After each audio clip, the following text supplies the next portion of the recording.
Naaalala nyo pa ba ito mga mi? Ito nga pala yung cake na ginawa ko parang last November pa. Itong pool party theme cake. So ang ipapakita ko ngayon sa inyo ay yung paggawa ko ng mga toppers. Ang ginamit ko nga pala ng mga toppers dito ay pastillas fondant. So yung unang ipinapakita ko dito ay yung bilog na fondant. Ito nga pala yung bola na nasa pinakababa na topper ng cake. Nung nag-check nga pala ako ng aking i-upload ngayon, ay nagulat din ako kasi naka-gloves pala ako dito mga mi. Usually kasi talaga ay hindi ako nag-gloves. Bumabakat kasi yung pinaka-texture ng cake. At ayan na nga, nag-cut na nga ako ng mga fondant dyan, yung color green. Yan yung pinaka-design sa pinaka-bola. And then, naglagay rin ako ng bilog sa pinaka-ibabaw. Then, yung next topper naman ng aking ginagawa ay yung nut. Tatlo nga pala yung ginawa ko dito mga mi. And then, i-shortcut ko na lang. At hindi ko na pa nakita yung pag-cut. Three colors nga pala yung ginawa ko dito mga mi. Color pink, yellow, and orange. And ito namang isa aking ginagawa ay pinaka-salbabida.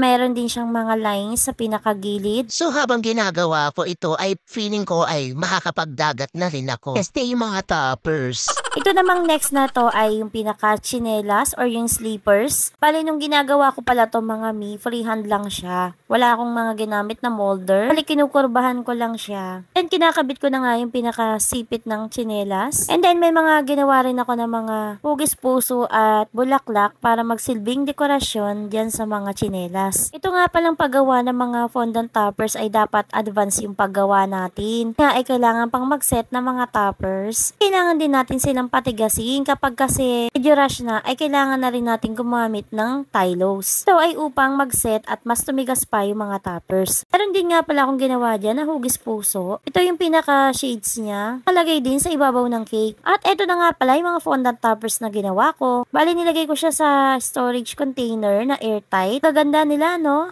At ito na nga pala yung mga toppers nang nakalagay na sila sa cake. So, di ba ang ganda nila? So, hanggang dito na lang mga mi. Thank you so much for watching.